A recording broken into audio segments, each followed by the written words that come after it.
Yeah, how did it go this week? Before I turn it over to that question about what were some of your impressions about the year of living biblically, before we go there, just how is it? How was the reading, and how were the other videos that you were to look at? Did the flow feel like it was fitting for you, or how did it go?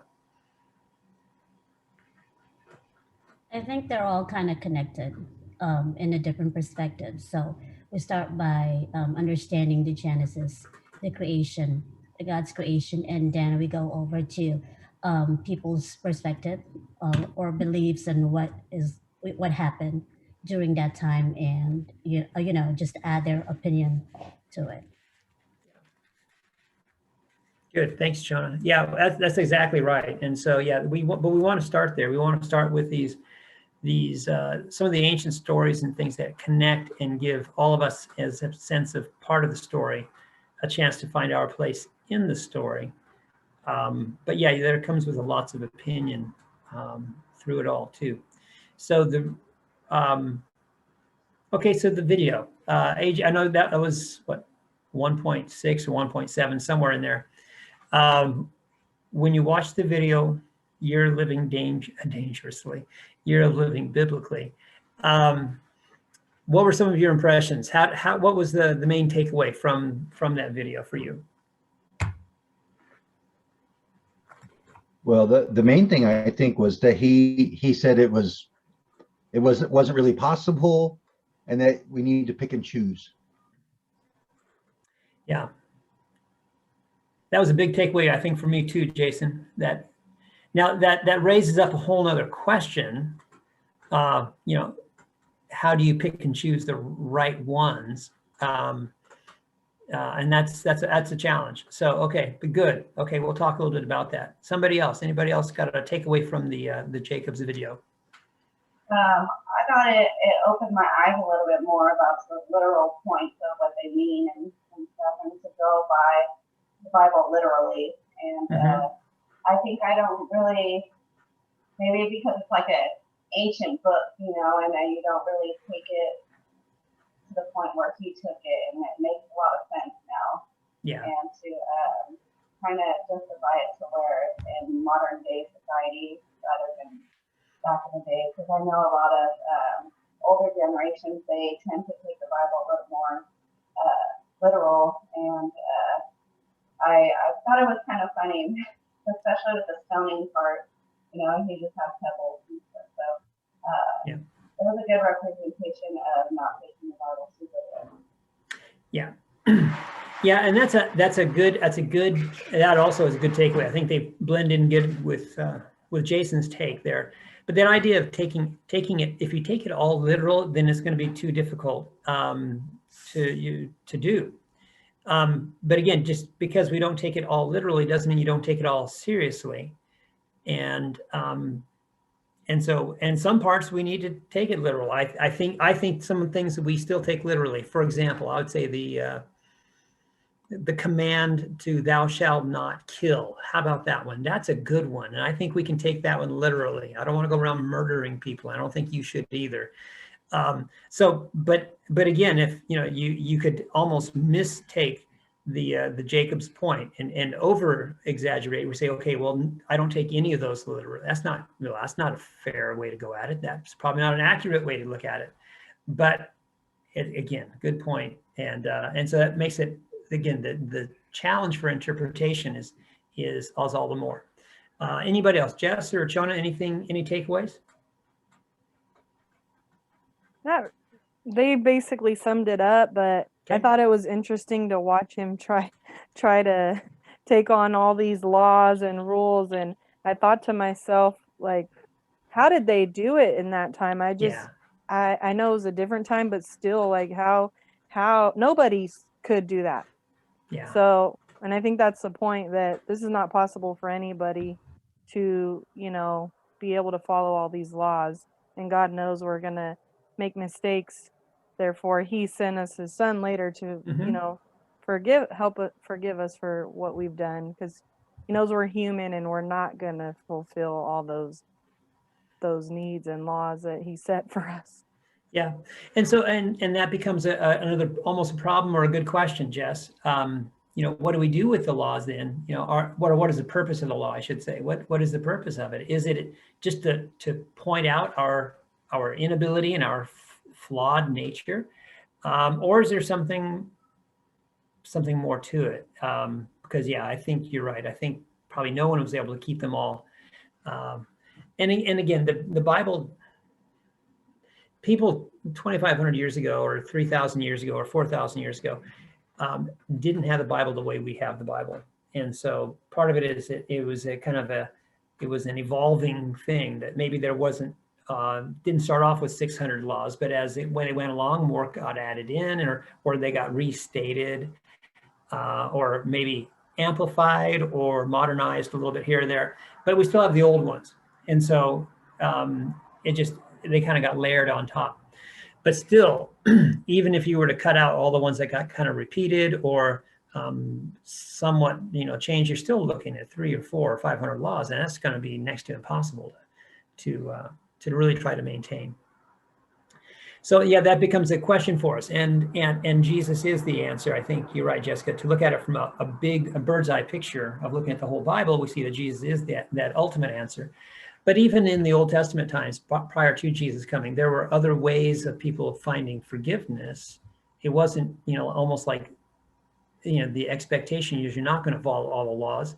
And so there would be other ways of working out, atonement and through the scapegoat that would take sins of the community away and things like that, because those things, again, that's kind of written into our DNA, where we all fall short, and all of sin and fall short of the glory of God. That's just part of how we understand it. But again, the rule is important, and it functions in a way that I think we need to just really kind of wrestle with. One of the things that I want to touch on just briefly coming out of it is we do need to differentiate when it comes to the laws.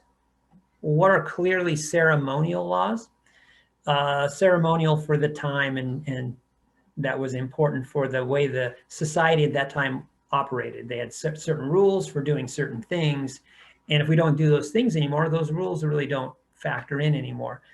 Some of those things they did had to do with religious observance, or how you did sacrifice, or how you maintained Sabbath, and things like that may not be as critical today for us, because we don't live in that time with those ceremonies going on. Also, we need to separate some of the laws that are clearly culturally dependent, because for all of the faults of our culture that we live in today, it's the culture we live in today, and it's not the culture of 4,000 years ago in ancient Israel. It's a different culture today, and some of those laws are clearly, talking about either dietary laws or clothing, clothing laws, all kinds of other things. How you groom yourself, how long your hair can be, if you have to have your hair covered. A lot of our appearance laws which are culturally specific don't really translate when you take it out of its original culture, and you have a choice to make about whether you maintain that culture or do you maintain the message of the gospel. And I think the New Testament way was to let the culture fall by the side and keep the message as the main point. But some of the laws, and again, this is, I think, getting to Jason's point, if we're not going to take them all literally, but we have to pick and choose, then we do want to wrestle with which ones seem to be universally important. Maybe that we call them moral laws that help govern human behavior. And some of those we might want to say those are moral laws, and maybe those are the ones we want to elevate and take note of. But still make sure that what we're reading is getting the message of the law and translating it out of its original state in culture into our present day and our present time, so it makes a difference for us. So those types of differentiations, I think, are helpful in kind of making that selection process. Because again, you don't want to just go to where you don't take anything literally. but you don't want to also try to go to the point where you take everything literally, because then we kind of get caught up in it. But there's a role for the law, and I think if we're looking at it, because Jesus took the law and he actually amplified it. If we had time, we would dive into, and I'm sure in your other Bible class you've done this, where you look at the Sermon on the Mount where Jesus talks about the law. You've heard it said, an eye for an eye and a tooth for a tooth, but I say turn the other cheek.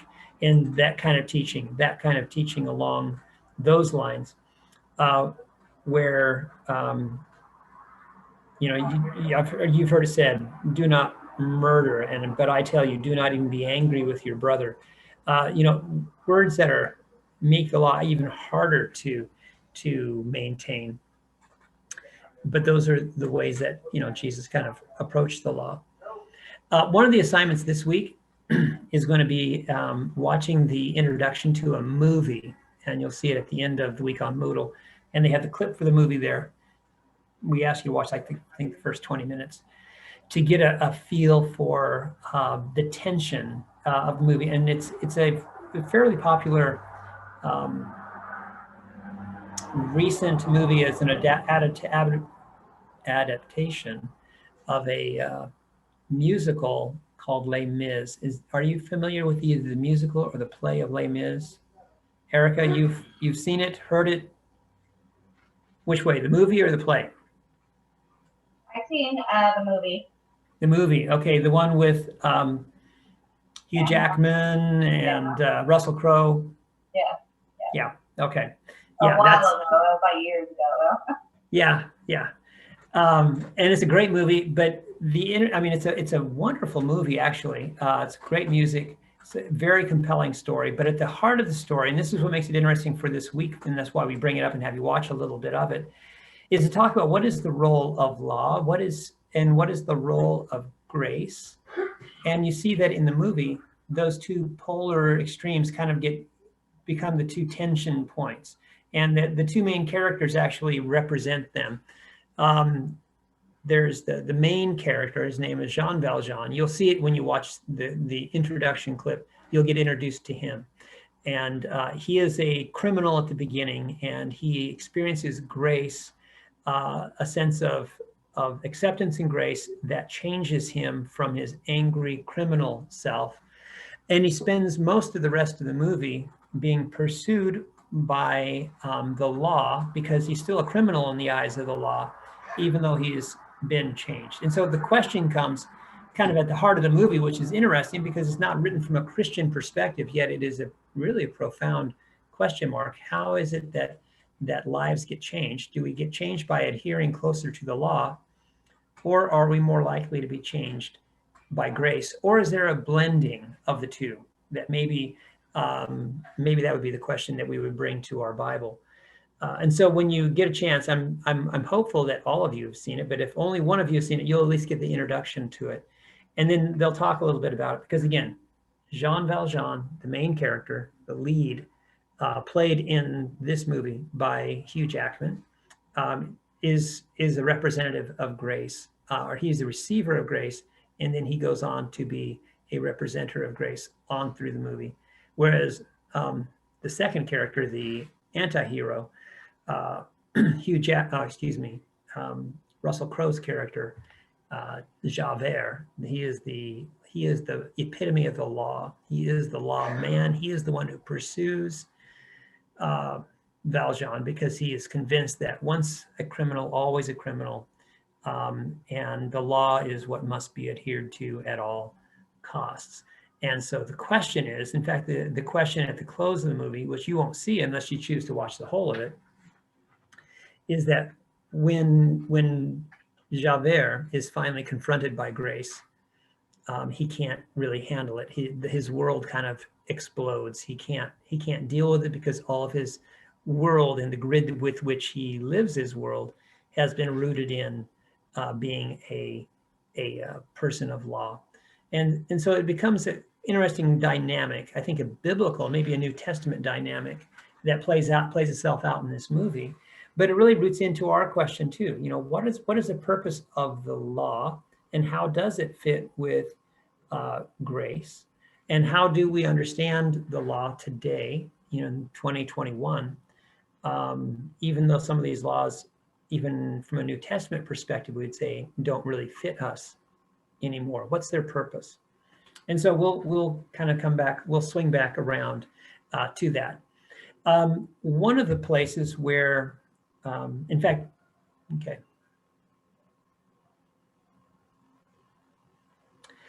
One of the places in the New Testament, when Jesus is dealing with the law, there's a question posed to him. This comes out of the Gospel of Matthew. And the question was, tell us, teacher, what is the greatest commandment? Do any of you know what Jesus said when he was posed with that question? Again, knowing now that there are 600 or 700 commands in the Old Testament, that maybe you heard that before, but you didn't know how daunting a question that could be. Does anyone know what Jesus said at that point? Fair enough. Okay, you didn't have to read it this week. What he said, you'll say, oh, that's when he said that. Okay, yeah. In Matthew, they ask him, what is the greatest command? And Jesus said, the greatest commandment is this: to love the Lord your God with all your heart, mind, soul, and strength. And the second is like it, to love your neighbor as you love yourself. On these two commands, all the rest of the commandments, you can hang all the rest of the commandments on these two. So in other words, if you understand these two, and if you live out these two, the rest of the commandments will fall into place. All that is needed will fall into place. And so even in Jesus' day, 2,000 years ago, they were already wrestling with, well, which ones are the priorities? Which ones are the important ones? Which ones do we keep or let these kind of shape how we understand the others? And so this idea of interpretation, or putting them in a priority of which ones do we take literally and then the others do we take kind of figuratively, isn't a new question that just you and I are asking, but this is a question they were even asking Jesus 2,000 years ago. And so he was able to kind of boil it down, put it into, two little bullet points for us. But that's helpful for us, because we do see that there's a place for the law. And again, interesting, in most of the Old Testament law, if you disobey the law, you don't get punished. For example, if you don't love the Lord with all your heart, mind, soul, and strength, there is no sentence. You don't get sent to jail for that. There's a consequence for it, but it's not a punishment. Or if you don't love your neighbor as you love yourself, it doesn't say you have to serve 5 years probation because you didn't love your neighbor. There's no sentence, there's no sense of, rather than thinking of laws as being purely punitive, as we often do today, you speed, you'll get a ticket, you'll pay a fine. The laws, most of these Old Testament laws, especially the ones that Jesus seems to hold on to, don't have that negative connotation, but they have a positive. So instead of being punished for not doing a law, you are actually blessed by doing the law. So loving the Lord your God with all your heart actually leads to a blessing, rather than the inverse of how we mostly understand our laws today. So when you think of Old Testament laws, what types of laws do you often think about? Can you name one? Can you name a law that you think is in the Old Testament? Well, I would just say, like, the 10 Commandments are the ones that we all remember the most, and I think Good. are probably the ones that are some of the ones we should pick, because I don't think there's really any of them that are not applicable now. Mm-hmm. Yeah, which is really remarkable when you think about how long ago they were actually put in place, but they still stand the test of time, don't they? Okay, let's do this just for a little fun. Let's go around. Let's see how many of the 10 Commandments we can just come off top of our head. What are the 10 Commandments? Anyone want to? Yeah, I know, Aaron. I'm putting you on the spot. Okay. Don't Google it. Don't go looking. Just, if you don't have one, that's okay. You can say pass. I'll let the next person take it. But go ahead, Jess. Why don't you give me one, if you can think of one? Honor thy father and mother.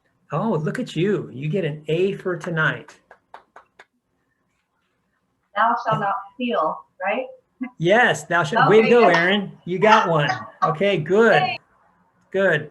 Okay, so honor father and mother, thou shalt not steal. Shona, you want to jump in? Yes, thou shalt not commit adultery. Ah, very good. Good. Look at you guys are Bible scholars. Okay, Jason, how about you? You got one for me? Yeah, we already said it though. Thou shalt not kill.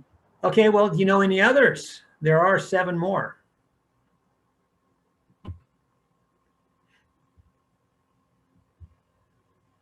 Thou shalt not worship any other god but me. Okay, very good. Yes, very good. Okay, so I'm going to just throw this up on the screen so we can see it. This is kind of a,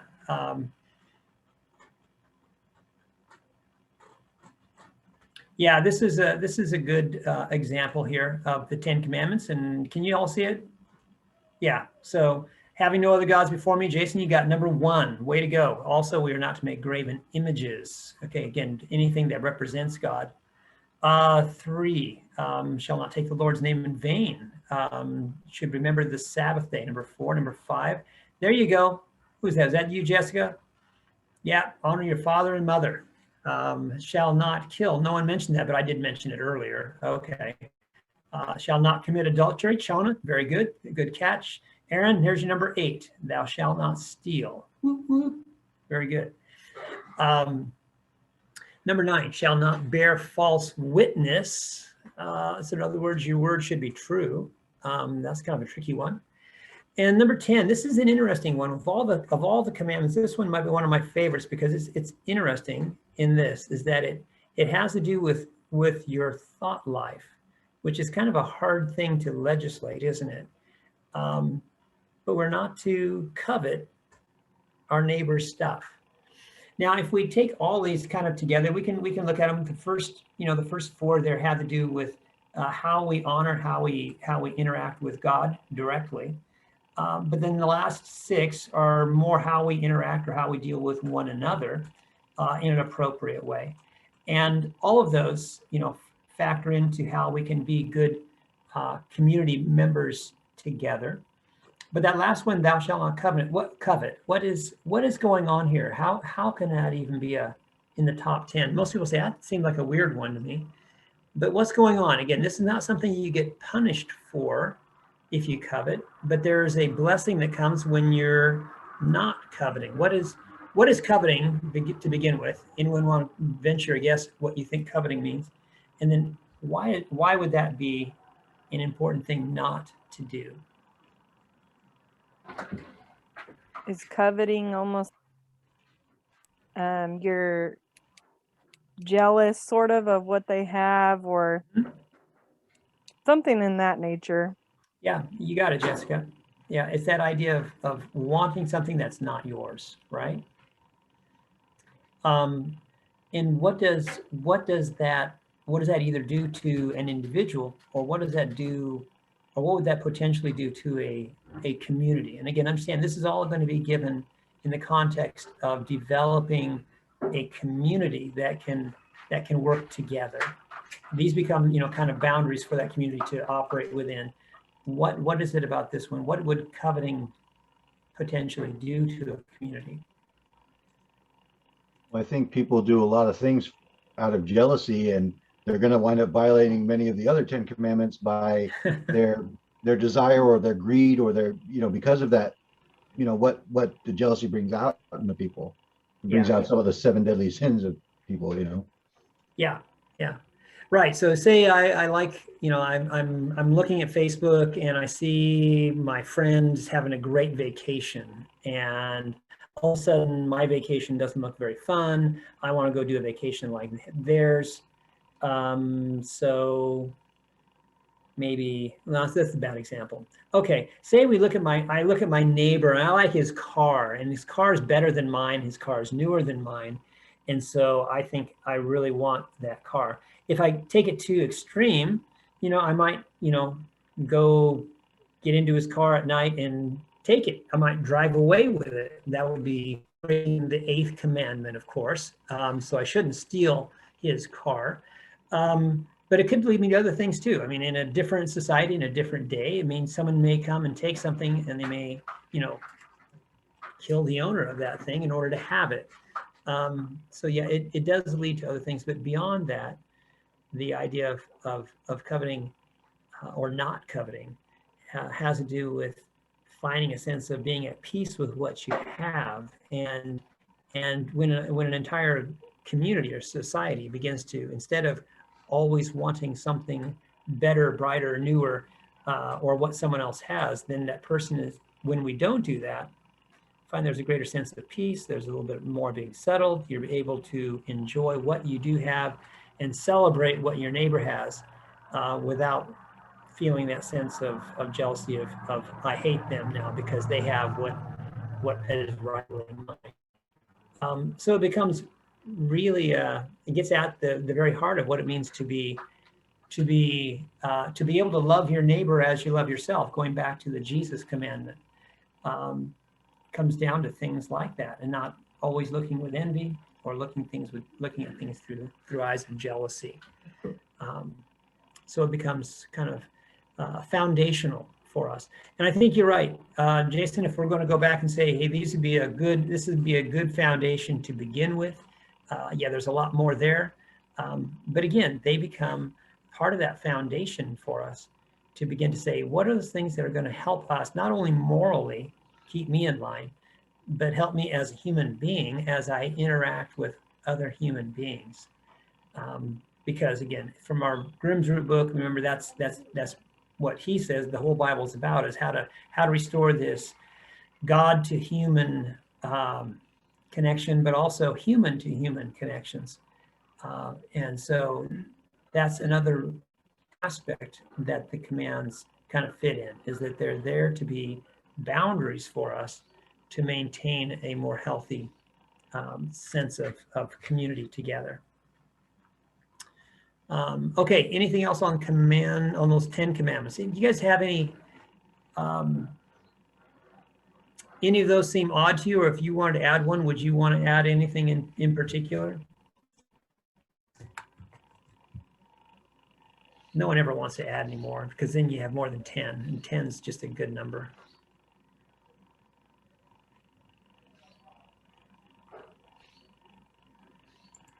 Okay, we'll come back here. Okay, well, let's go ahead and leave it there. But that's, again, you're going to see it, and you saw it already in your reading this week. You'll read it, or if you haven't read it yet, you probably haven't actually, but you'll be reading it when you get to Exodus chapter 20. That's where you're going to find the first statement of these 10 commandments. And it fits in this whole flow. Again, understand how it fits in the story of the Bible.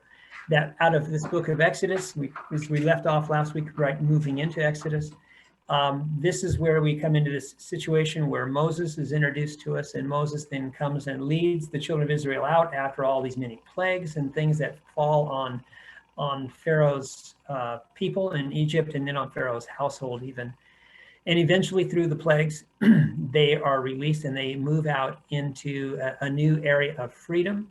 They get out into the wilderness, and here it is in chapter 20 where they are introduced to the 10 commandments. This is the beginning of the giving of the law. But and again, understand what that means is that, okay, now you are a new people, you're God's people, you are a distinct people. God has led you out of this slavery. Now he's bringing you into this new sense of community. The first thing that God gives is these 10 commandments, and then the other laws that will follow, because these laws are intended to be the guidelines by which they will be a distinct and a better people for following those rules. So again, how do we know? We look at them and we work through what it means for us to discern which ones we're going to follow and how we're going to allow them to affect us. Okay, good. Okay, I'm going to leave the commandments there. Again, just to say that's kind of our big picture grid. When you watch a little bit of the Les Mis movie, that'll be the underpinning for that question that drives the movie. But it really is a question that runs throughout the whole of the Bible. And the fact that we're asking which ones are important is not a new question. Jesus was the one who also was addressing that very question 2,000 years ago. So don't feel bad about saying some of these rules don't apply to me any longer. And those rules do point to our need for a forgiver and a savior. So those are important pieces. Okay, so for week 2, when we move into this point of law, there's a few things I want to just touch on that I think are going to help you a little moving forward. Let me see, I do have it here. I want to take a look in our Moodle. Okay, let me stop there. Before I go into the Moodle, are there any questions you have if you've had a chance to look at week 2? Anything that stands out to you? I don't need to answer questions that you're not asking, but I do want to answer any questions you might have.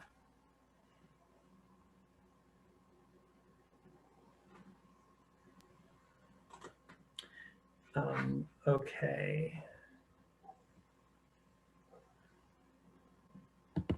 Okay, then I'm going to do this. In your Moodle, if you want to you can look at it or you can just take note. I'll throw it up on my screen here. There's an assignment on, I didn't want to do what I just did, so let me come back to that. There is an assignment for what's called 2.4 Literary World Worksheet. Again, this is going back to our conversation last week about the 3 worlds, the literary world, the historical world, and the contemporary world. The historical world is all the background of the author, the time, of things that make sense to us now if we understand the historical context. The literary world is looking into it and really beginning to dive into what's going on actually in the black and white of the story itself. And then the third part is the contemporary world, taking the message then that we find in it, bringing it out of its historical context into a contemporary application. So tonight we want to look at, or this week we're going to look at a literary world example. And so part of that is in this document that I have got up here on the screen. This is what we call the Literary World Old Testament Worksheet. And we're looking at Exodus chapter 33. So Exodus is that second book of the Bible. Exodus 20 is where you find the 10 Commandments. Going a little forward from that, so we're going to move into Exodus 33 and the first part of Exodus 34, and just read a little bit here and ask some very basic literary world questions. So, so we're going to read through this text, and how am I going to do this? I'm going to do it like this. Yeah, okay, so here's our assignment. The literary world study examines the way the author structures the text to communicate to us, the reader, listener. So we're going to go through and we're going to outline. Number 1, using the examples below, you see it here, using the examples below from the beginning of chapter 33, provide an outline for the whole of chapter 33 through 34, verse 9, based on who is speaking and what is significant. So you simply go through, you see here, they've given you the beginning, 33 verses 1 and 3, God is speaking to Moses. And as you read it, you'll see it's very obvious.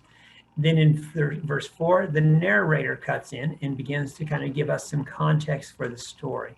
Then in verse 5, God speaks to Moses yet again. And then in 6, there's a little bit of narrator and then a longer narration from 7 to 11.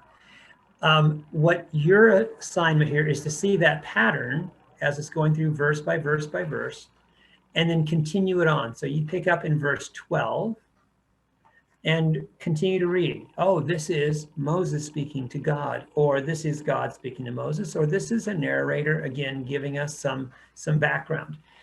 So just walk through and do like we see here. Just say between these verses, this is who is the speaker. So that's an easy question, but we just want you to get in the process of saying, how is this structured? Who's doing the talking in this as I'm listening to the story being told?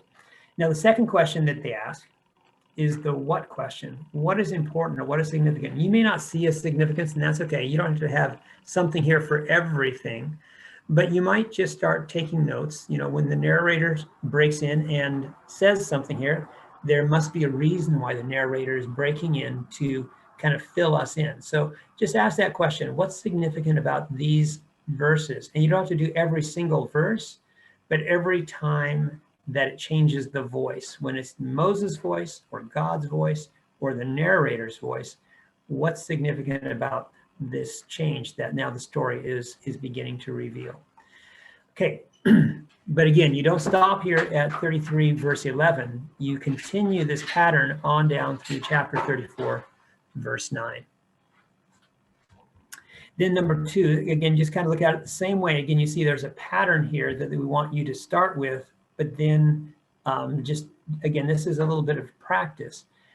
You see that they begin to ask some questions just ask your questions about what's going on here, or what's happening, or why is it being stated this way? What is it beginning to reveal to me? For example, here in 33, 1 through 3, what information is being given and how does this shift the story? So we're just asking you to bring questions to it, not answers.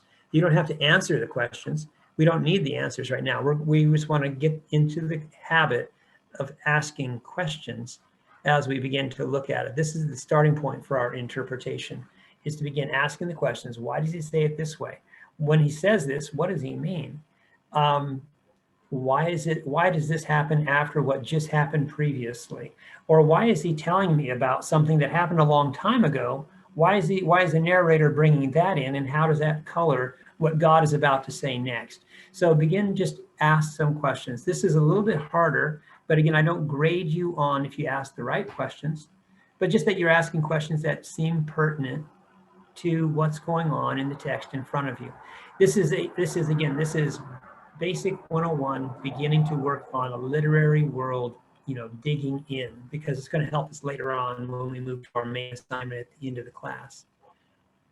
And then number 3, this is the third part of the question, is to kind of read through it again. And at the close of that section that we're reading, that Exodus up through chapter 34, verse 8, there is a revealing here at the end in 6 and 7 of God's divine name. And so the question is, what is the impact? What is God's name? How does that impact the story? So we're just asking you to ask that question for yourself. What do I think is the impact? And why is, at this point, is God's name revealed? And do you think,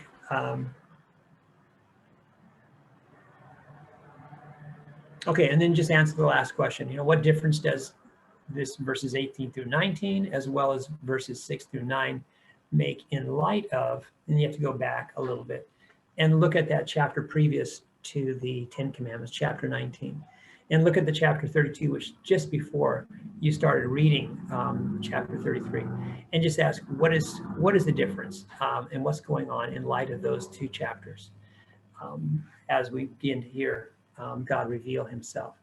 The next part of the assignment is really not part of the assignment at all. This is simply a handout, and it unfortunately gets here, and then people think they've got to answer questions or deal with this. You don't have to. It is just more information, good information for you to when you're looking at these things. These are some things that we can look for. When the narrator is telling the story, or the writer is writing the story, how he orders events, or what is the duration or the frequency of things that we hear happening over and over. What are some causal links? When this happens and so it leads to this, watch those things. Those are important pieces. When there's a conflict, how does the writer use that conflict to draw our attention to the main point that he wants to make? How does he portray characters, or how does he which features in the character does he lift up, and what is that telling us? So this is just more of an informational page, things to look for as you're doing this sense of interpretation, trying to understand the perspective of the writer, because you're going to see these are good questions to ask whenever you're stepping into, especially an ancient document like the Old Testament, to say, how is the writer trying to portray the story? And if I understand what he is using here, I'll better understand what his point is. Okay, so I want to do that because a lot of times when we just try to read through this, we get a little bit of wrong direction, and I wanted to give you a little bit of at least oral history about this assignment, because it becomes rather important. Okay, stop share and come back. And then I've got one more. Then the next assignment is a couple of things, 2.5, 2.6.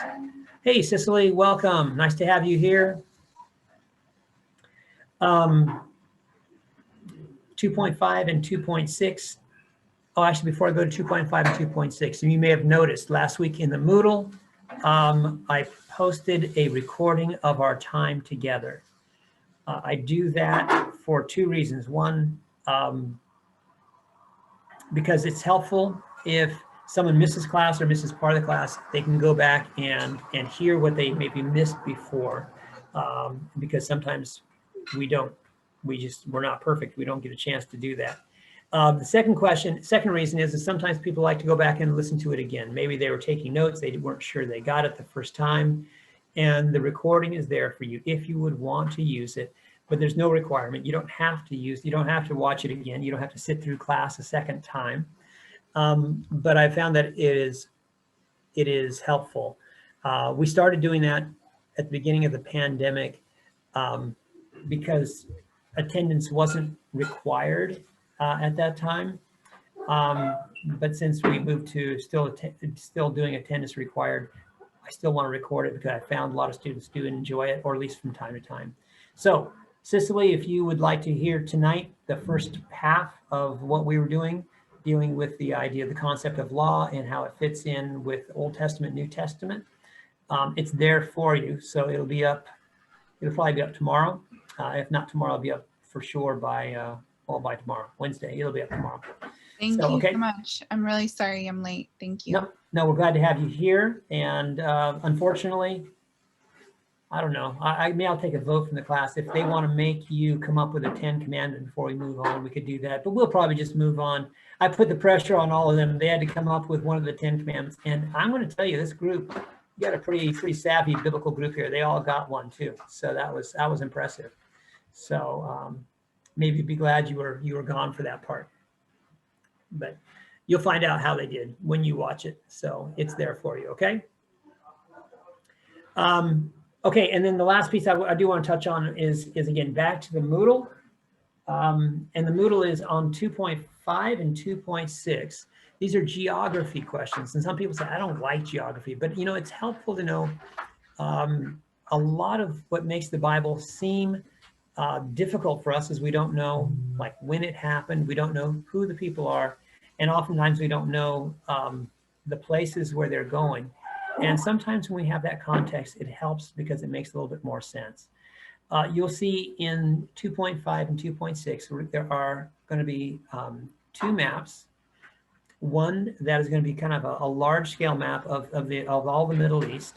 And there's about 8 or 10 different items that we need you to identify. And again, it tells you where to look. You can look at the maps in the back of your red NOAB, your Bible, and you can find out all those places. Just look for them, find them on a map, and then identify where they fit on this little paper with squiggly lines. In fact, let me see, can I share that? One of the things I like to do with that is share, okay.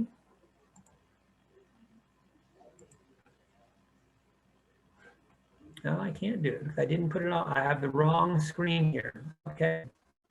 Well, never mind. That was just saying, I was just going to show you what the maps look like. But the maps aren't that critical now. So you have two maps. One that looks at what's the area that we look at today, and we consider Israel or Palestine, whatever it is. It's all over the news now. They're killing each other and firing rockets at each other. But the map you'll be looking at in this will just be to identify some of the key elements, especially that fit with our with the New Testament time. You'll find places like Jerusalem. You'll need to identify where that is. Places like where the Sea of Galilee is, where the Jordan River are. Easy things to do really once you see the map. So to just be finding the map in the back of your Bible, downloading the map from your Moodle, and then uploading your answers on that sheet.